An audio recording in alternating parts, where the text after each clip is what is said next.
Welcome back everyone on RP academy. ये हमारा एक न्यू सीरीज है अबाउट एआरडी एमसीक्यूज। आपके नाबार्ड में किस टाइप के पूछे जाएंगे, हमने इस पे लेक्चर्स बना रखे हैं and now we are starting this new series. ठीक है, तो स्टार्ट करते हैं आज हमारे नए लेक्चर को। So the first question here comes is agriculture is often described as a multi dimensional way to capture its complexity to modern world. Which of the following statement provides a comprehensive definition of agriculture as both science and art? So the options are: it is strictly the industrial process of producing high yield cereal crops for international export market. It is a science, art, and practicing of cultivating land, producing both food and non-food crops, and raising the livestock. It refers exclusively to subsistence farming practices used by smallholders to meet the immediate family need, or it defined as a mechanical manipulation of soil to increase the mineral content for future forestation. And the last option, it is the study of atmospheric condition that specifically affect the growth of medicinal and aromatic plants. So इसका answer होगा B. It is a science and art in practicing of cultivating land, producing both food and non-food crops as and the raising livestock. जैसे कि आप जानते हैं agriculture में agriculture एक बहुत ही बड़ा टर्म है। एग्रीकल्चर सिर्फ एक फार्मिंग नहीं होता, बहुत ही मल्टी डायमेंशनल टर्म है। इसमें आपकी बायोलॉजी लगती है, इसमें केमिस्ट्री लगती है, इसमें फिजिक्स लगती है, जो ऑप्टिमाइज करती है आपके प्लांट्स को, आपके यील्ड्स को, like how we are doing the things. ये एक आर्ट भी है। कोई एक आदमी होता है जो 1 हेक्टेयर में कम ग्रो करता है, बट कुछ आदमी उसमें ज़्यादा भी ग्रो कर सकते हैं। So it's all about the skill and art. It relies on the intuitive skill and experience of farmer on how he manages the ecosystem. Like managing living organism in land is like how you manage the ecosystem. It is also a practice. It require physical labor और आपके daily resource management भी आपको इसमें लगाने होते हैं। जैसे कि आपके ग्रेन्स हो गए, वेजिटेबल्स हो गए, नॉन फूड आइटम्स, ये सब चीज़ आपको मिलती हैं। एक आउटपुट पूरा कॉम्प्रिहेंसिव होता है। इसमें आपको फूड भी मिलता है, नॉन फूड आइटम्स भी मिलता है, लाइफ स्टॉक भी मिलता है। ठीक है, ग्रेन्स वेजिटेबल्स आपके फूड में आ गए, नॉन फूड में फाइबर रबर आ गया, लाइफ स्टॉक में आपका मीट मिल्क वूल आ गया, डेकोरेटिव आपको प्लांट्स भी देखने के लिए मिलते हैं। So it's a very very large and wide term. ठीक है, now our second question, with in the diverse field of agriculture various branches cater the specific aspect of production.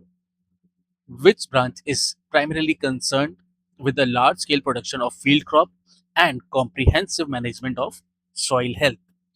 अब इसका answer, like horticulture, which focuses on green crop and fruits and vegetable. Agronomy, it focuses on crop production and soil management. Animal husbandry, it deals with the breeding and care of livestock. Agriculture engineering, which focuses on design of farm. Soil science, which is a theoretical study of geological formation without crop. ये question थोड़ा सा गलत बन गया। Like it should be like only horticulture, agronomy, animal husbandry, agriculture engineering and soil science. ये इसका description है। ठीक है, तो इसका ऑप्शन होगा आपका B, agronomy. Why agronomy? Like agronomy focuses specifically on large scale field crop production. Soil की हेल्थ को देखा जाता है, like the major component is managing and improving the soil condition. Scientific integration होती है, it blends plant genetic, physiology and metrology. Plants की genetics को maintain करता है। ठीक है, एग्रोनॉमिस्ट जो होता है वो डेवलप करता है कैसे भी कैसे करके हम एक फील्ड में मैक्सिमम चीजें हम ग्रो कर पाए। जैसे कि आप जानते हैं जीन्स ट्रांसफर होता है, डिफरेंट टाइप ऑफ आपके what you call different type of के राइस होते हैं, हाइब्रिड राइसेस आने शुरू हो गए। So that is how things are being managed by them. It also includes managing irrigation, fertilization and crop rotation strategies. हमने अपने लेक्चर्स में देखा था लाइक कैसे हम एक साइकिल चलाते हैं, like how the cycles are being there. पहले वीट उगेगा, फिर राइस उगेगा, तो एंड उसके बीच में हम एक क्रॉप और ग्रो करते हैं। आपने लेक्चर्स देखे हैं तो आपको पता होगा कि लाइक एक क्रॉप रोटेशन स्ट्रेटजीज कैसे बनाई जाती हैं। ठीक है, next question is the protective food in human diet are primarily provided from which branch of the agronomy? That is that is agronomy, horticulture, animal husbandry, sericulture and apiculture. So the option would be horticulture. Why horticulture? Like fruits and vegetables जो होते हैं fall under the horticulture branch. Protective क्यों कहेंगे? These are packed with essential vitamins, mineral and antioxidants जो आपको देखने के लिए मिलते हैं। The nutrition products human body from various diseases and deficiencies जो आपके अंदर हो सकती है, जैसे कि आपको खून की कमी होती है तो आपको कहा जाता है कि आपको अनार खाना चाहिए। वाई? क्योंकि उससे आपको आयरन मिलेगा, that would be helpful for you. आपको पालक खाना चाहिए। So these are how fruits and आपके वेजिटेबल्स आपको हेल्प करते हैं, ठीक है। It also insure the balance diet beyond the calorie intake, जहाँ पे आपको कार्बोहाइड्रेट्स वगैरह भी आपको मेंटेन करा जाता है। अगर एक पब्लिक हेल्थ की तरफ से देखें तो it makes horticulture vital for overall population of the sector of the health and जो भी आपकी पॉपुलेशन रहती है उसके लिए। Now, next culture, horticulture is a significant branch of agriculture that contributes to nutritional security and economic diversification. What are the primary subsector typically included under the study of horticulture?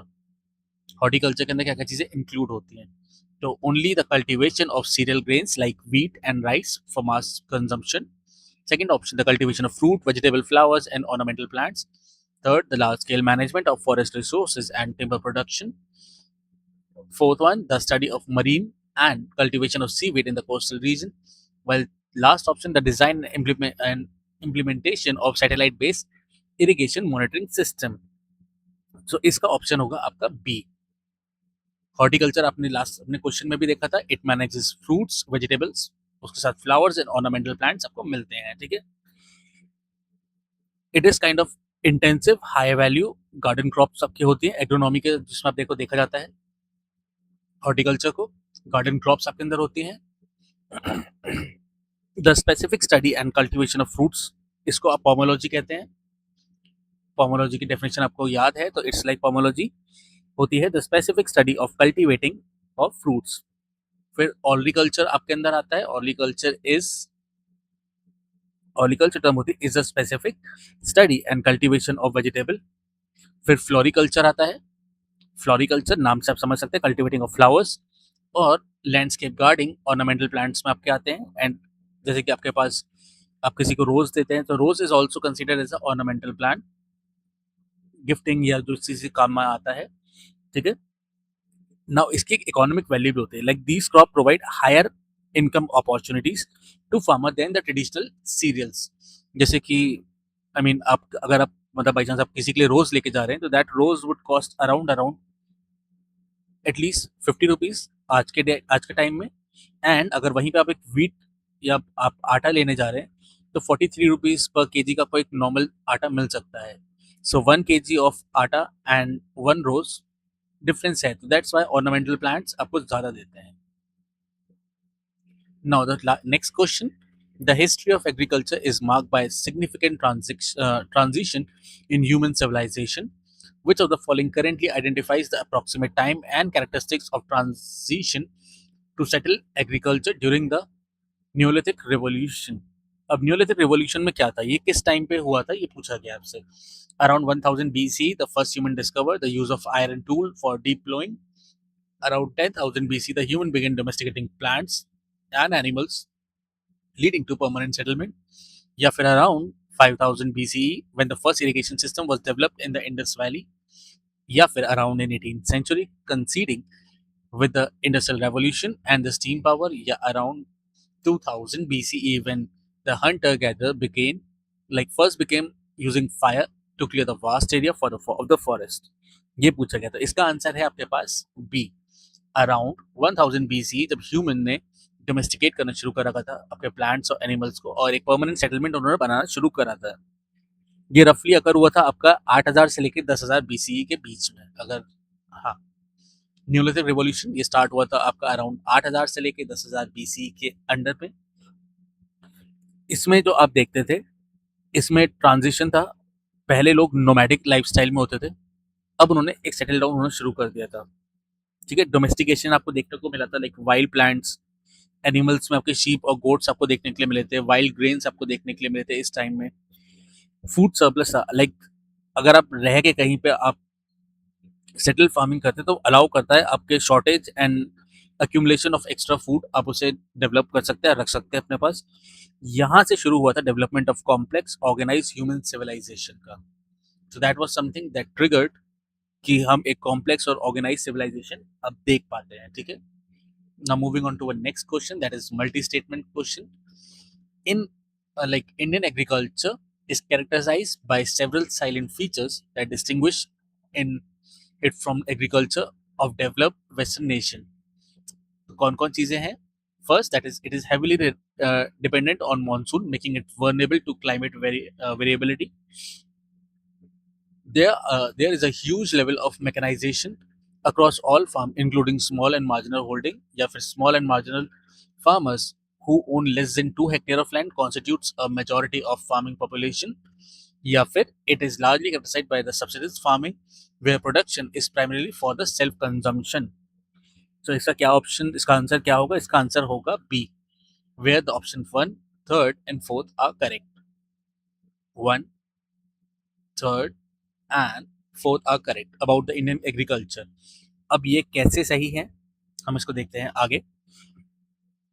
हमारा जैसे कि आप देखते हैं इस समय सुपर एल नीनो आने वाला है, तो आपके पास जिस टाइम पे रेन होनी चाहिए थी रेन नहीं हो रही. That means we are dependent on monsoon, often called as gamble on the monsoon, अगर इरिगेशन हमारे पास फैसिलिटीज इतनी ज़्यादा नहीं होती हैं. ठीक है, we take gamble on the monsoon due to limited irrigation in many areas. अब क्या होता है, लैंड होल्डिंग सबकी देखी जाती है. तो जो हमने नोट्स में देखा था, like around 80% of the farmers small और मार्जिनल फार्मर होते हैं जिनके पास 2 हेक्टेयर से नीचे, it's not written over here, who have less than 2 hectares. Please bear with my writing, I am very bad at that. फिर आप देखते हैं सब्सिस्टेंस फार्मिंग, जो बहुत सारे फार्मर्स हैं क्योंकि उनके पास बड़ी लैंड नहीं है, तो वो क्या करेंगे, जब आपके पास बड़ी लैंड नहीं है तो आप उतना ही उगाएंगे जितना आपके पास है, फिर जो थोड़ा बहुत बचेगा वो आप आगे पीछे बेच देंगे, जानने वाले को दे दिया, किसी और को दे दिया, ऐसे होता है. फिर लो यूनिवर्सल मैकेनाइजेशन, आप नहीं देखते कि आपके पास बड़े बड़े कहते हैं टूल्स या मशीनरीज ये बड़े फार्मर यूज करते हैं, क्योंकि अगर आपके पास less than 2 hectare of land है तो आप नहीं यूज करेंगे. तो इसी की वजह से यही वो फैक्टर्स हैं जिसकी वजह से वर्नेबिलिटी आपको देखने के लिए मिलती है. ये सारे के सारे फैक्टर्स एक साथ इंडियन फार्मर्स को इतने अच्छे से ग्रो नहीं करने देते. लेकिन ग्रो किसे नहीं करने देते? जो स्मॉल और मार्जिनल फार्मर्स हैं. ठीक है, we are talking about the majority, that is 80%, not the rest of 20%. Now moving on to our next question, that is the Green Revolution. The Green Revolution in 1960s was a turning point of food security, of India's food security. Which of the following was a primary component of the technical package? A widespread adoption of organic farming and traditional seed variety, introduction of a high yielding variety of seeds, particularly for wheat and rice, a complete shift of crop cultivation to animal husbandry in the northern state, the nationalization of private farmland to create large scale run cooperatives, the banning of chemical fertilizer in favor of biocompost to protect soil microbes. अगर आपको याद है तो आप इसको याद कर सकते हो. Option would be B. क्यों? क्योंकि 1960 में हमने हाइब्रिड वैरायटीज यूज करनी शुरू करी थी व्हीट और राइस की, जो कम आपका रिक्वायरमेंट्स उनके लिए ज़रूरत हो, लाइक जो ये सीड्स थे लाइक कम स्पेस में ज़्यादा ग्रो करते थे, लाइक आउटपुट आपका बढ़ जाता था इसके अंदर. The green revolution was driven by the introduction of the high yielding variety seeds developed by the scientists Norman Boggles and M.S. Swaminathan. इन्होंने क्या करा था? इन्होंने ट्रांसफॉर्म करा था इंडिया को from food deficient nation to self sufficient one in 1960 के अंदर. हम पहले फूड के लिए दूसरों पे डिपेंडेंट होते थे, बट हमने सेल्फ सफिशिएंट हुए. क्यों हुए? क्योंकि हमने हाई यील्डिंग वैरायटीज को यूज करा. Chemical input like required the increase use of, इस टाइम पे हमने देखा कि हमने बहुत ही ज़्यादा केमिकल फर्टिलाइजर और पेस्टिसाइड्स का यूज़ करा. इरिगेशन फैसिलिटीज़ को हमने बहुत अच्छे से एक्सपैंड करा.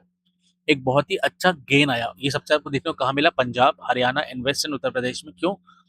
क्योंकि यहाँ पे ये वो इलाके है जहाँ पे पानी पूरे टाइम होता है, वाटर आपको आसानी से मिलता है फॉर इरिगेशन. दैट्स वाई आपने इन रीजन्स में इनको देखा. गंगा यमुना आपके इन्हीं रीजन्स के अंदर बहती है. ठीक है. Now the next question is Dr. Verghese Kurian was known as the father of White Revolution in India. Which of the following best describe the core objective of this revolution? तो अगर आपको White Revolution याद है, ये क्या था? White with the name आप समझ सकते हैं, it's all about milk. ठीक है. So the option would be to transform India into milk sufficient nature through Operation Food Program and dairy cooperatives. जैसे कि आपने इसको देखा यहाँ पे व्हाइट रेवोल्यूशन जैसे आपको नाम आया। सो अगर आपको पता है एंड आपने नोट्स को अच्छे से पढ़ा है, आपको ऑप्शंस देखने की भी इतनी जरूरत नहीं पड़ेगी। You already know it's all about milk. ठीक है। नेक्स्ट, सॉरी, थोड़ा सा हम इसी को डिस्क्राइब कर लेते हैं। डॉक्टर वर्गीस कुरियन थे, उनको फादर ऑफ व्हाइट रेवोल्यूशन कहा गया था। ऑफिशियल कभी स्टार्ट हुआ था, 1970 में ये स्टार्ट हुआ था। इसने एम करा था कि इंडिया बने एक self sufficient milk production state. ठीक है। यहाँ पे आपका कोऑपरेटिव मॉडल यूज करा गया, आनंद मिल्क यूनियन लिमिटेड। अमूल का फुल फॉर्म आप नाम याद रखिएगा, it's Anand milk union limited that comprises that makes Amul model linked to rural producer directly to urban consumer, cutting out the middleman।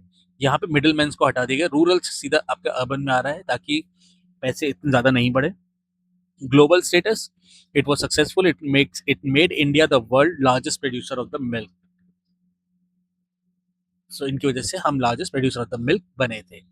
Now next, the yellow revolution in India was launch to address specific deficiency in the agriculture production. नाम yellow revolution, आप इसे समझ गए होंगे ये किस चीज के लिए था। ठीक है।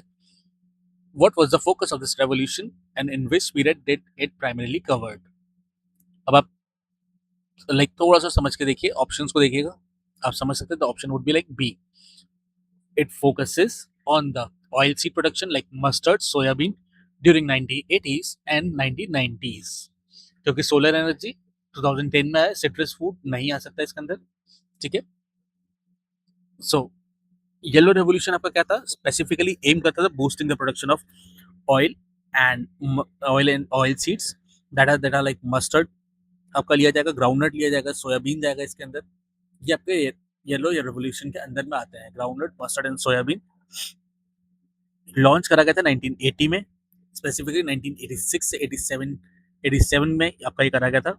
एक massive import bill for edible oil that was needed reducing, ये एक प्रॉब्लम थी जिसको हमने, जो बिल था उससे हमने कम करा था।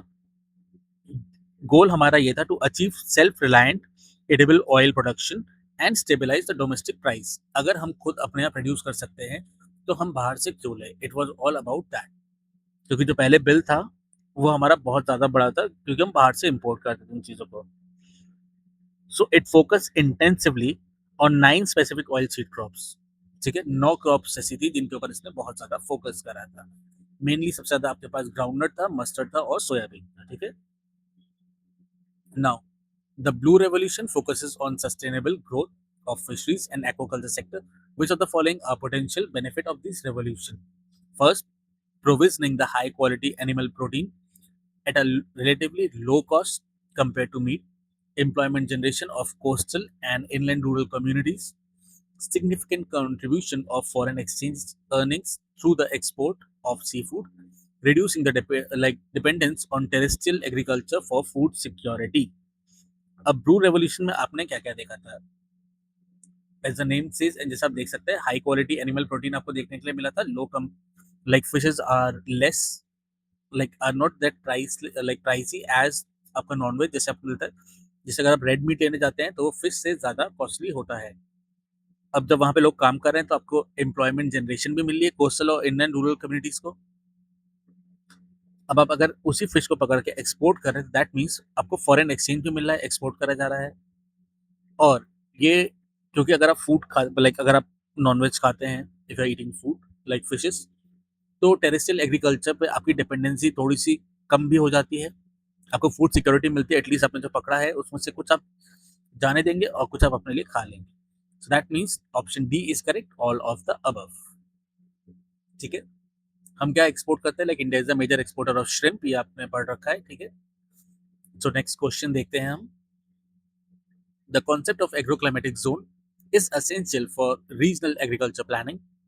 On what basis the Planning Commission of India delineate the country into 15 agroclimatic zones? Like आपने नोट्स में पढ़ा है हमारा जो इंडिया है टोटल अराउंड 15 एग्रोक्लाइमेटिक जोन्स के अंदर डिवाइडेड है।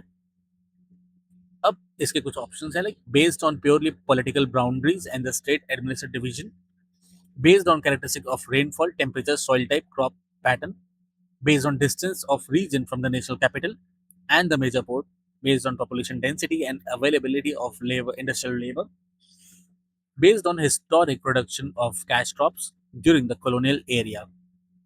आप समझ सकते हैं, इसका ऑप्शन होगा B, based on characteristics such as rainfall, temperature, soil type, cropping pattern. कैसे? क्योंकि एक बेटर एग्रीकल्चर स्ट्रेटेजी आपको बनानी होती है। जो क्रॉप आपकी कोस्टल एरिया में उगेगी वो आपके एरिड रीजन में नहीं उग सकती। So zones are determined by rainfall, temperature, soil type and not with the political borders. Okay, total zones आपके 15 होते हैं, एग्रोक्लाइमेटिक जोन्स होते हैं। ये अलाउ करते हैं गवर्नमेंट को to recommend specific crop suited for the region and with the unique characteristics। ये इंश्योर करते हैं जो रिसोर्सेज आप यूज कर रहे हैं वो आप ज्यादा ना यूज करें। लाइक जैसे कि अगर आप एक एरिड रीजन को देखते हैं, उसके लिए एक डिफरेंट आपको चीजें जरूरत होती हैं, लाइक डिफरेंट क्रॉपिंग होती है। कोस्टल रीजन में डिफरेंट होती है, हिमालयन जोन्स में अलग होगी।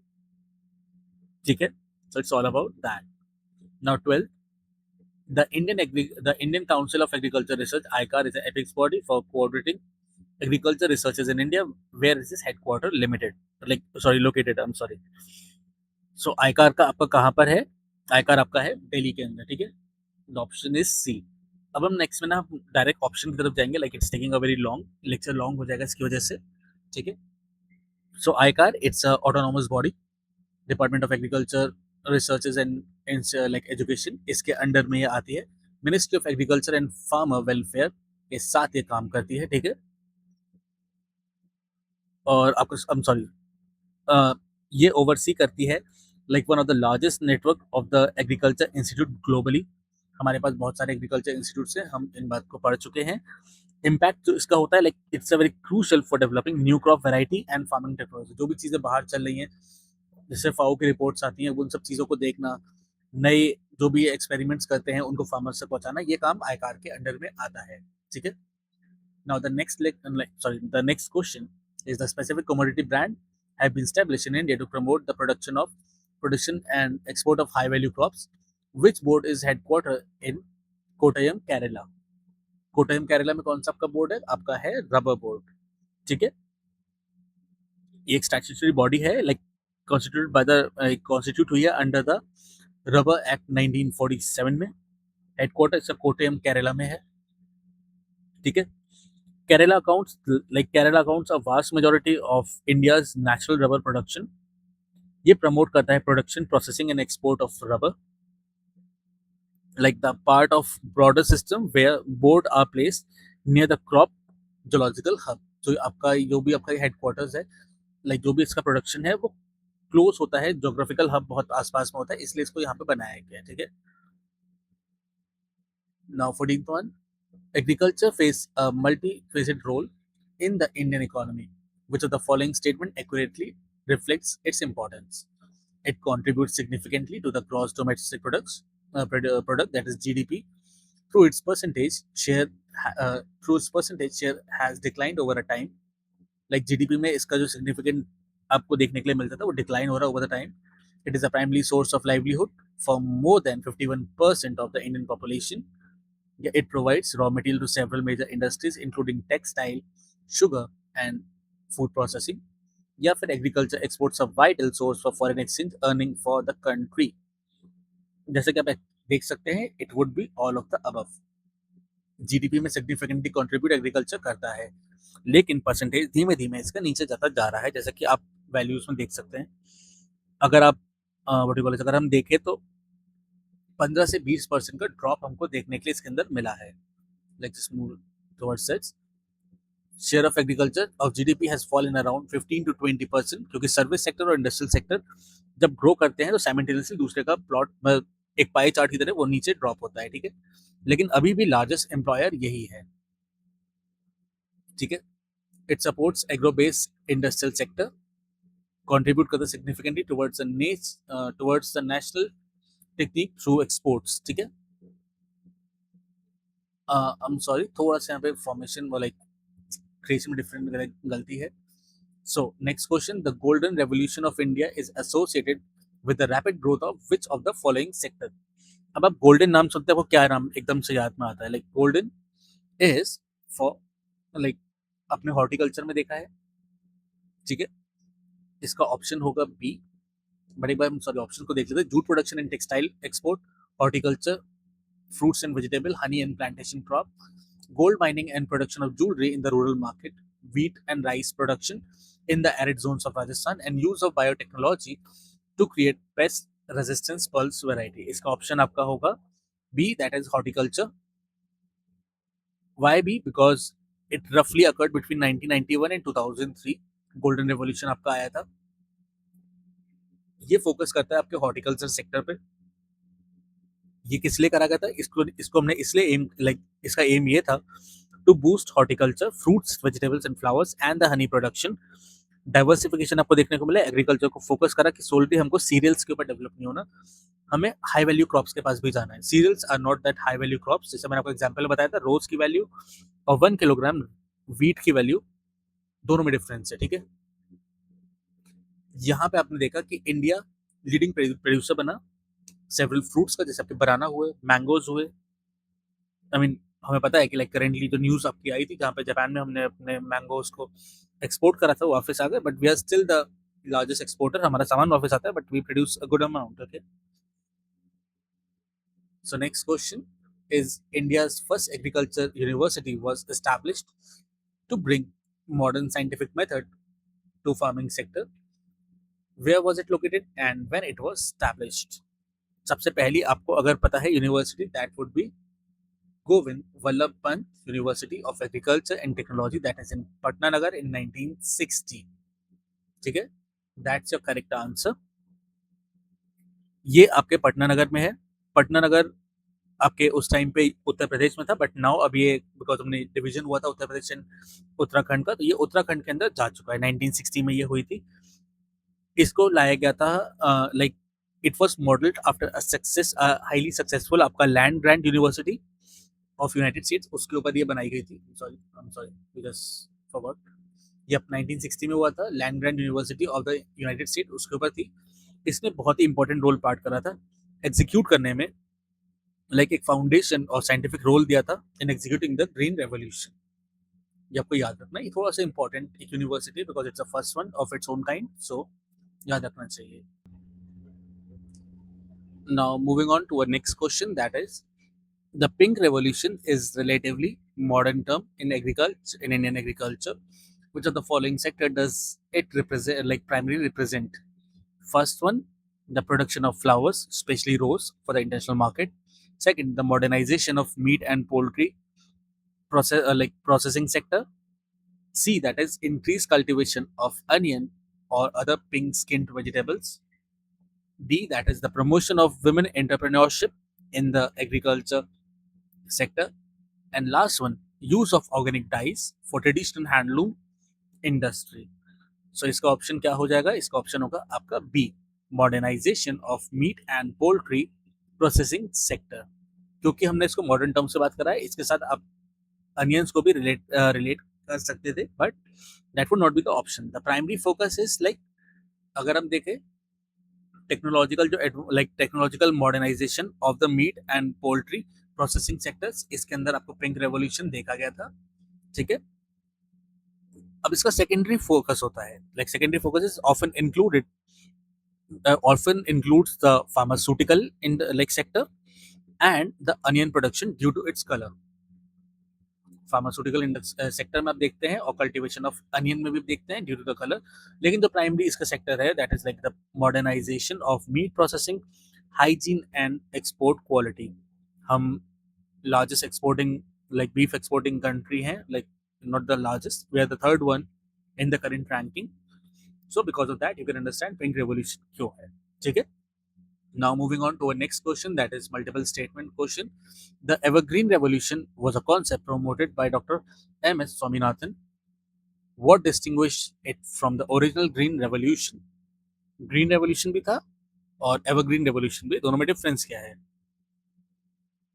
It focuses on increasing productivity without associated ecological harms.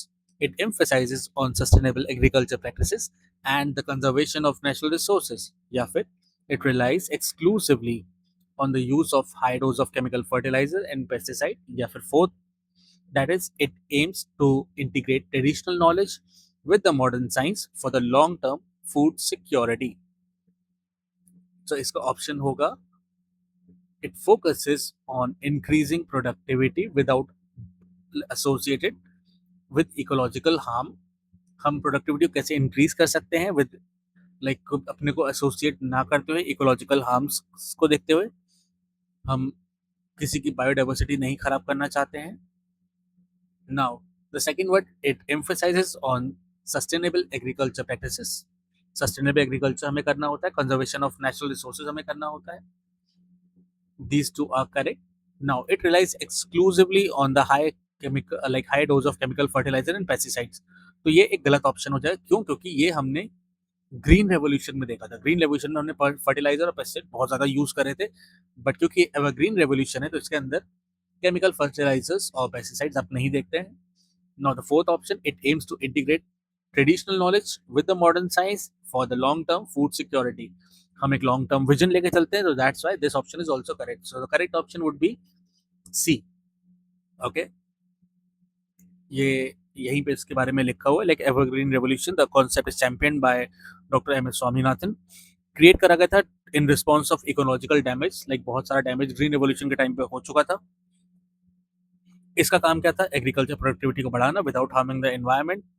कौन से मेथड आए आपके? प्रमोट करा इन्होंने इंटीग्रेटेड पेस्ट मैनेजमेंट, आईपीएम को करा था, ऑर्गेनिक मैन्योरिंग करा था, वाटर लाइक वाटर हार्वेस्टिंग आपको देखने के लिए मिला था इसके अंदर, ठीक है। और इंटीग्रेट करता है आपके ट्रेडिशनल जो भी आपको ट्रेडिशनल नॉलेज आपकी होती है सस्टेनेबल फार्मिंग के साथ, और मॉडर्न साइंस की एक डिफरेंट ब्रांच बन जाती है, लाइक वहाँ पर आप सस्टेनेबिलिटी के बारे में देखते हैं, ठीक है। Now the silver revolution in India is like concerted effort to boost the production of specific protein source. What it focuses on? Silver revolution क्या था आपको याद रखना होगा, that was eggs and poultry production. ये आपको याद रखना होगा, ठीक है। लाइक आई एम सॉरी मैंने आपके लिए एग्जांपल्स नहीं पढ़े, बट दैट्स फाइन। आप सिल्वर रेवोल्यूशन से समझ सकते हैं, it's about egg. So silver revolution was champion by the figure like Indira Gandhi. Indira Gandhi ji ने आपके इनको शुरू करा था। It focuses entirely on exponentially increasing the eggs and poultry production, ठीक है। मेथड्स कौन कौन से यूज है? Utilize the better breeding techniques, veterinary care मिले, साइंटिफिक फीड मैनेज करी जाए, लाइक साइंटिफिकली हम उन चीज़ों को मैनेज करें। न्यूट्रिशन इम्पैक्ट क्या देखने को मिला? इम्प्रूव हुआ आपके पर कैपिटा, आपके एग्स का प्रोडक्शन ज़्यादा हुआ। जब एग्स का प्रोडक्शन ज़्यादा हुआ दैट मीन्स एग्स का जो पहले प्राइस था वो ज़्यादा था, अब वो कम हो गया, तो चीप प्रोटीन आपको देखने के लिए मिला इंडिया के अंदर। इकोनॉमिक इम्पैक्ट इसका बहुत ही मतलब अच्छा था। Created a massive organize poultry industry, जिसने डिसेंट्रलाइज करा आपके बैकयार्ड फार्मिंग को, क्योंकि बैकयार्ड फार्मिंग में आपको इतना ज़्यादा प्रोडक्शन ऑफ एग्स देखने के लिए नहीं मिलता है। ऑल्दो आप अभी भी चूज करते हैं कि लाइक हमको लाइक येलो वाले एग्स मिले, but they are not produce in a very very like they are not produce that frequently, like how much आप कितनी जल्दी आप एक पोल्ट्री फार्म से ले सकते हैं एग्स को। Now important international organization plays a role in global agriculture governance and support. Which organization is headquartered in Rome, Italy? Italy और like Italy Rome के अंदर कौन सी आपकी important like organization है? सबसे पहला world trade organization, food and agriculture organization, international monetary fund, world health organization, international rice research institute. अब आप इससे समझ सकते हैं लाइक इसमें आपके पास आती है फूड एंड एग्रीकल्चर ऑर्गेनाइजेशन। ये वो है लाइक यूएन के अंडर में ये आती है, ठीक है। इसका काम होता है to lead the international effort to defeat like hunger and improve the nutrition globally. इनके डिफरेंट पेजेस डिफरेंट कहते हैं आपके पास आपको रिसर्चेस देखने के लिए मिलती हैं। इंडिया में भी इसी में काम में आता है। इसका हेडक्वार्टर रोम और इटली में है। और इसके और भी इसके दो और इसके दो और एजेंसीज हैं जो इसके साथ काम करती है, that is world food programs या फिर international fund of agriculture development, IFAD या WFP। इसको आप काइंड ऑफ इसकी सिबलिंग्स कह सकते हैं, like they are siblings of this organization. ये सेट करता है इंटरनेशनल स्टैंडर्ड, जहाँ पे आपका एग्रीकल्चर का सारा डेटा और जो आपके डेवलपिंग नेशंस हैं उसको ये मॉनिटर करता है, ठीक है। Now the next question is the tobacco board is a statutory body responsible for regulating the production and export of tobacco. इसका हेडक्वार्टर कहाँ पर है? लाइक जैसे कि आपने अगर नोट्स में पढ़ा है तो it would be Guntur in Andhra Pradesh. इसका काम क्या होता है? ये रेगुलेट करता है production, curing and export of tobacco. Statutory body आपकी 1976 में ये आपकी स्टैब्लिश हुई थी, टोबैको बोर्ड आपका। वाई गुंटूर? क्योंकि Andhra Pradesh is the India's leading producer of flue cured Virginia. Like FCV tobacco जो आपको देखने के लिए मिलता है वो सिर्फ और सिर्फ आपको आंध्र प्रदेश के अंदर प्रोड्यूस होता है, ठीक है। और ये किस लिए होता है? ये इसलिए होता है ये इंश्योर करे एक फेयर प्राइस मिले आपके फार्मर्स को, और मैनेज करता है क्रॉप को कंट्रोवर्शियली, लाइक क्योंकि टोबैको इज लाइक थोड़ा सा एक कंट्रोवर्शियल क्रॉप है, तो इसके लिए आपको एक थोड़ा ल्यूरेटिव आपको लाइक ल्यूक्रेटिव आपको सॉरी वो चाहिए होता है export market, so that's why it is being managed by a board, ठीक है। The Essential Commodity Act of 1955 is a crucial piece of legislation in India agriculture. What is like its primary objective? To provide free seeds and fertilizer to the farmer, to regulate production, supply, and distribution of certain commodities, to prevent hoarding and black marketing, to mandate 50% of agricultural land must be used for the organic farming, to abolish the system of MSP for all the crops, to nationalize all private warehouses and cold storage facilities. तो इसका answer होगा that is B. It regulates the production of supply and distribution of certain commodities to prevent hoarding and black marketing. किसी भी सामान को hoard न करे, it's prevents hoarding and black marketing of the vital good. ये allow करती है एक स्टेट को to regulate production, supply and distribution. Like एक स्टेट कर सकती है। This act give government the power to control production, supply and distribution of commodities that is deemed essential like food grains, edible oil and fertiliser.